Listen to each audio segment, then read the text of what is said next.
सनातन शिक्षा का महत्व और बच्चों के लिए आध्यात्मिक शिक्षा। कोटा राजस्थान में स्थित डीपीएस ग्लोबल स्कूल एक अनोखी पहल का हिस्सा बन चुका है, जहां बच्चों को हर रविवार को भगवत गीता और रामायण का पाठ पढ़ाया जाता है। यह कदम न केवल बच्चों को धार्मिक शिक्षा की ओर प्रेरित करता है, बल्कि उनके मानसिक और आत्मिक विकास में भी योगदान देता है। इस पहल का उद्घाटन मथुरा वृंदावन से बाल भगवत दास प्रभु जी महाराज ने किया। उन्होंने प्रेस वार्ता के दौरान इस विषय पर अपने विचार साझा किए। उन्होंने कहा कि यदि पूरे भारत में बच्चों को गुरुकुल की प्राचीन शिक्षा पद्धति के अनुसार पढ़ाया जाए तो न केवल वे शैक्षिक दृष्टिकोण से पूरी तरह से शिक्षित होंगे, बल्कि उनका आध्यात्मिक और मानसिक विकास भी होगा। यह एक ऐसा विचार है जो आज के आधुनिक शिक्षा तंत्र को चुनौती देता है, जो सिर्फ अकादमिक ज्ञान पर जोर देता है। आज के समय में जहां हम विज्ञान, गणित और अन्य शैक्षिक विषयों पर प्रगति कर रहे हैं, वहीं बच्चों को नैतिकता, संस्कार और आध्यात्मिक ज्ञान की शिक्षा की आवश्यकता भी उतनी ही महत्वपूर्ण हो गई है। बाल भगवत दास प्रभु जी महाराज का मानना है कि बच्चों को केवल शैक्षिक ज्ञान ही नहीं, बल्कि उन्हें आध्यात्मिक और जीवन के वास्तविक अर्थ के बारे में भी जानकारी दी जानी चाहिए। डीपीएस ग्लोबल स्कूल ने इस दिशा में एक महत्वपूर्ण कदम उठाया। हर रविवार को बच्चों को भगवत गीता और रामायण पाठ पढ़ाकर स्कूल को एक नई दिशा में बच्चों का मार्गदर्शन कर रहा है।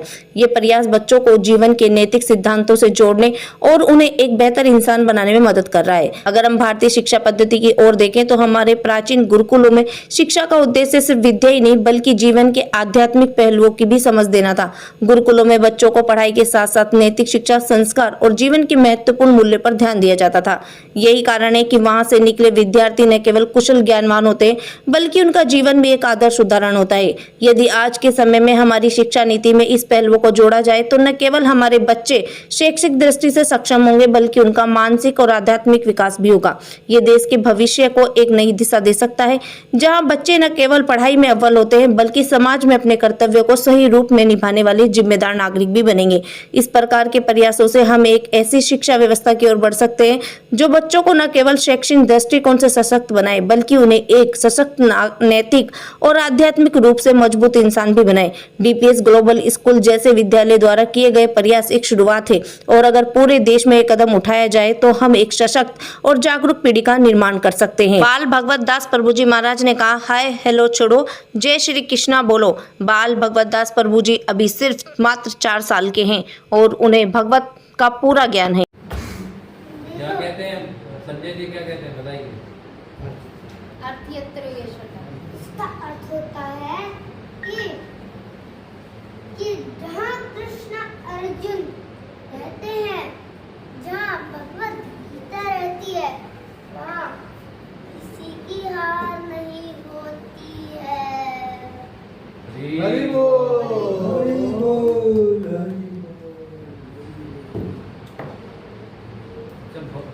भागवत प्रभु, अगर किसी को भगवान की प्राप्ति करनी है, जैसे वो शिष्य थे, उन्हें भगवान की प्राप्ति करनी थी, तो फिर उनको गुरु ने क्या बोला उनको, वो बताओ उनको। एक बार शुरू से बताओ, शुरू से। एक बार शिष्य ने कहा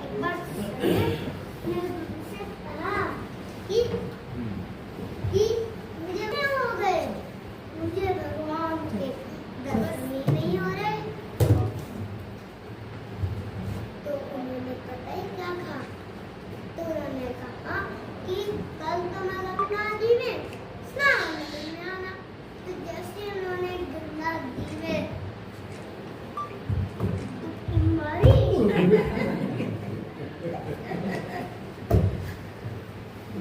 उनके ऊपर टाक से कूद गए, पानी में दबा दिया और उनको सांस नहीं आ रही थी। जैसे देखो,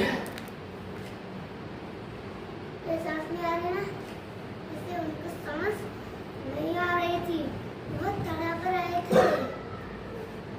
ठंडा पानी था तो वो तड़प रहे थे, उनको सांस नहीं आ रही थी। तो फिर उस शिष्य ने गुरु को उठाकर बाहर फेंक दिया और कहा कि उठाकर बाहर फेंक दिया और कहा कि आप मुझे मारोगे क्या गुरुजी?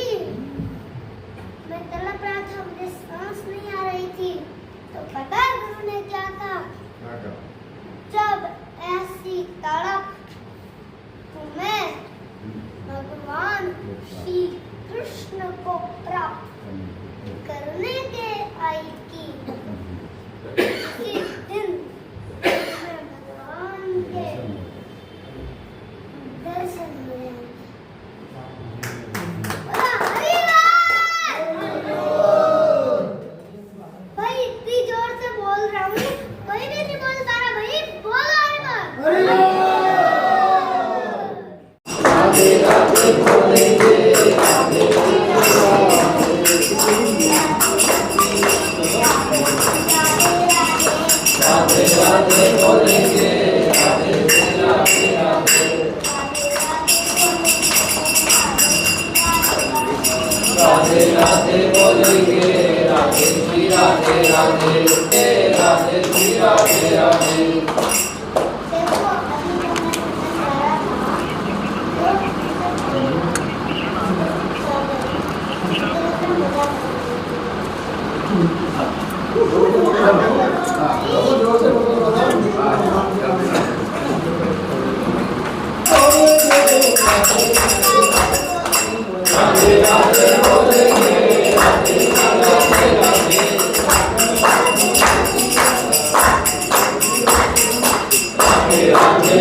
भारत का नहीं है, वो वर्ल्ड का मंच है, पूरे वर्ल्ड का। उस मंच पे भारत का ये सौभाग्य है कि भाई भागवत प्रभु यंगेस्ट टेडेक्स स्पीकर बन गए हैं पूरे वर्ल्ड के। बोलता है व्यक्ति वहाँ जाकर 18 मिनट तक बोलना होता है।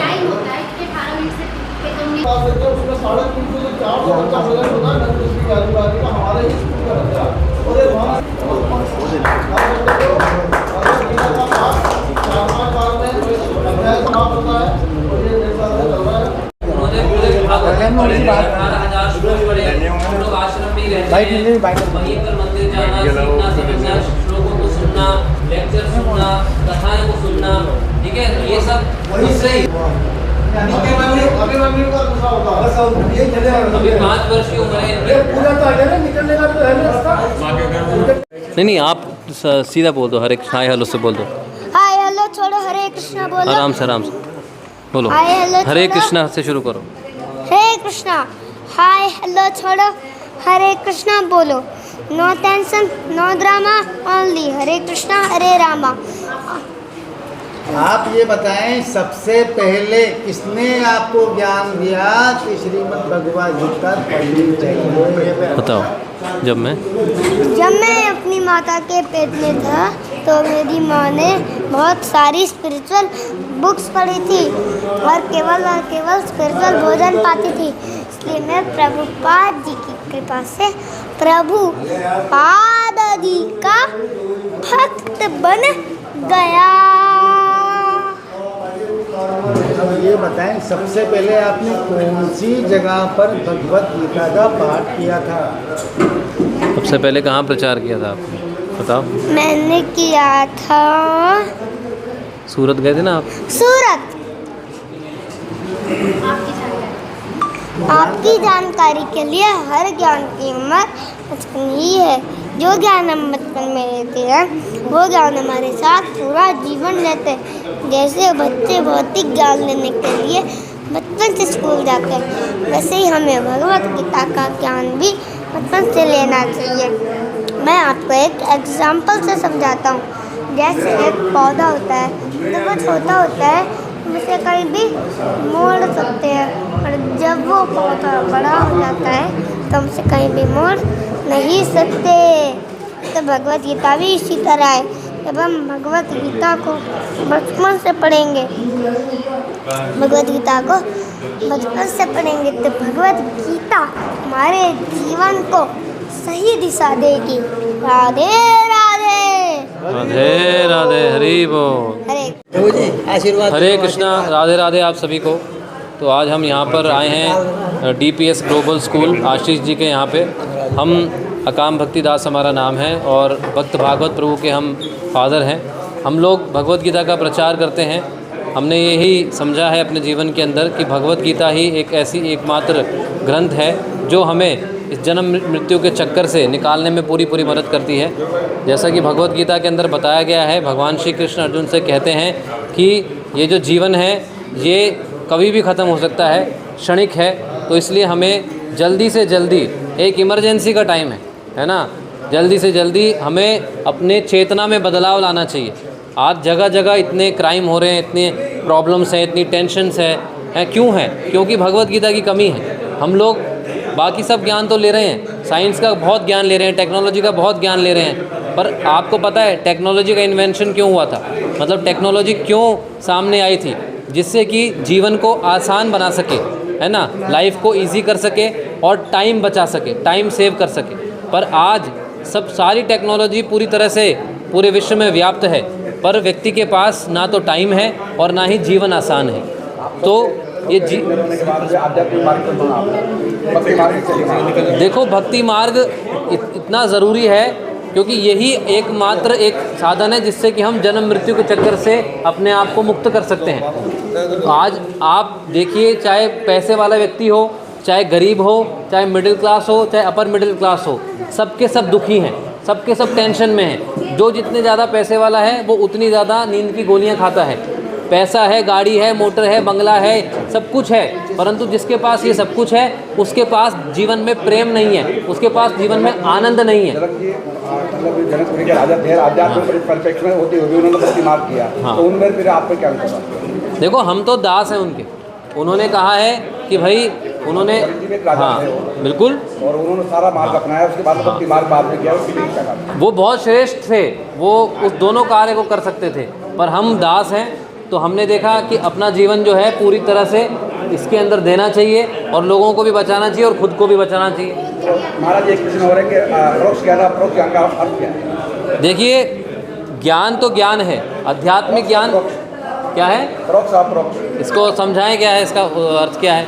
कृष्ण ने गीता में दिया था। हाँ, क्या है इसमें, क्या है?